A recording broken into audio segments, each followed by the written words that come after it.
Okay, so I've got a lot of work at hand at the moment, so this is probably going to be my shortest Stargirl video as of yet, but today we're going to be talking the 4th episode of the 1st season of Stargirl, which is otherwise titled Wildcat. Now, next week's episode is going to be titled Our Man and Dr. Midnight, obviously, and as per this week's episode, these episodes aren't really dealing with the history of the characters, the previous holders or carriers of the mantles of these superheroes, but instead it's actually dealing with the new ones, the ones that Courtney is recruiting.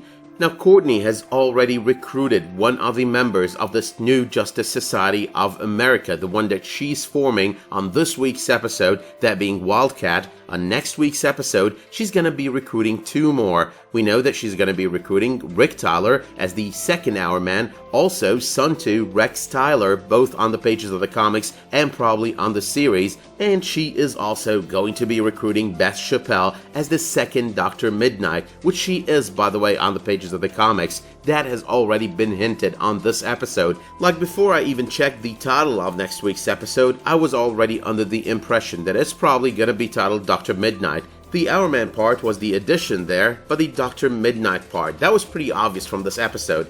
But yeah, though, I'm going to be talking about all of that and more, but I think I forgot that thing that I do at the beginning of any video, so welcome back, guys, to another one of my videos.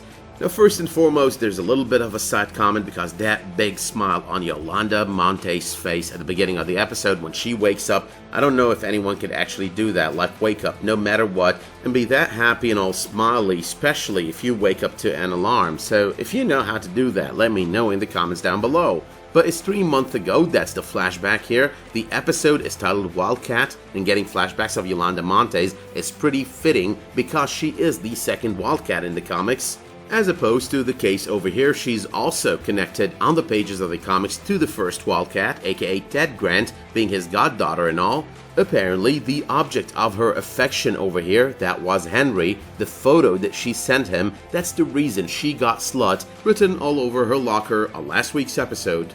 The girl who sent out her photo to everyone during that debate, that's Cindy Berman, aka Shiv, on the pages of the comics. She's a known villain herself and daughter to the Dragon King, one of the villains of the season. Both of them as well happen to be on the pages of the comics enemies of Stargirl. Now, on the pages of the comics, Shiv is pretty well educated. I mean, that was one of the aims of her father, who happens to be a scientist on the pages of the comics, and we do hear Icicle refer to him by doctor on this episode. So yeah, it is pretty similar over here. So the whole school situation, that's not just for convenience, it actually relates to what she is on the pages of the comics. Now, in the comics as well, she's a daddy's girl. I think we're going to see that down the road on this season. She's a member of the Injustice Society at some point, which we're probably going to see over the course of this season or maybe next season. And both her and her father were villains of Stargirl, and that is pretty obvious as well. I mean, her father is being introduced as a member of the Injustice Society that will face off with Stargirl and her newly formed Justice Society. But Cindy, though, she does as well drop a little bit of an Easter egg towards what she is, like the villain that she would be, or she might already be. You'll never see me coming. She tells that to Stargirl, to Courtney. That's of course that obvious Easter egg that I was just talking about. But taking the focus off Cindy for a moment though, even though she's going to be partly the focus of this next part, I'm going to talk about Henry for a moment here. Now, Henry Jr. is being portrayed throughout this entire Yolanda Montes ordeal as the villain. He's not really the villain. The villain over here is Cindy. He did not share the photo. The one that shared it is Cindy, and he did not mean for all of this to happen. You could read he is surprised in his facial expressions the moment that happens during the debate. You could tell that even though this kid is a teenager, he pulls a lot of stunts, he pulls a lot of bad shit, he did not intend for this to happen. He is as forced in this situation as everyone else, and he does feel guilty for what happened to Yolanda, even though he's not really the culprit here. I think this is all meant to throw us off, who Henry is gonna really be in the end, because he's supposed to be the good version of Brainwave, the one that sides with the Justice Society, the one that errs on the side of good. But it is time to get to the namesake of the series, Stargirl, aka Courtney Whitmore. Now, she's a teenager, check. She's reckless and careless, evidenced by the situation with the pen, check. But the one problem that I've got here is they're trying to portray her at all times, at every turn, as smarter than Pat Dugan, the guy with experience, the guy who dealt with the previous Justice Society. You know, she gives him that statement, "What if they are the authorities?" That is obviously a reference to William Zarek, but it is also a way to portray her as smarter than Pat Dugan. But the problem over here is she is not smarter than Pat Dugan. I mean, this is the girl who saw the cosmic staff not respond to Pat, yet respond to her, and yet didn't think for a moment that that pen that she totally discarded right there, you know, the Thunderbolt, that pen might actually be not responding to her for a reason and might actually respond to someone else. She totally discards it right then and there. She's also the same person that tells Yolanda to jump off a roof. Yes, she kind of backtracks on that, but nonetheless, she starts off telling Yolanda to try and jump off a roof. And that's all based on a Wikipedia page. But let us though focus on the pen for a moment. Now the pen pretty much hosts the Thunderbolt. The Thunderbolt is kind of a genie hosted in that pen, gifted to or entrusted to Johnny Thunder on the pages of the comics, and over whom Johnny had control. I'm not going to go into a lot of detail here, but I'm not really certain on who this pen should or will end up with on the series. However, though, considering Jakeem Williams was the second Thunderbolt on the pages of the comics and we've got a Jenny Williams on the series, it is possible that they're going to go with her as the second Thunderbolt.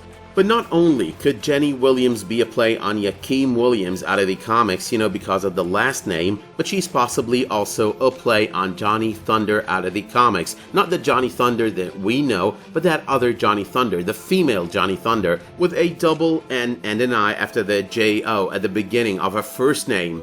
Now, I've already spoken of the Dragon King, whose core abilities are about his scientific knowledge and being an occultist, some magical and hidden wisdom and whatnot. I can see Zarek reanimated, fitting with my expectations. We're not going to be losing such a strong and big villain so early on. So yeah, that's possibly what the Dragon King is planning to do here when he requests to receive the body of the wizard from Icicle during the events of this episode.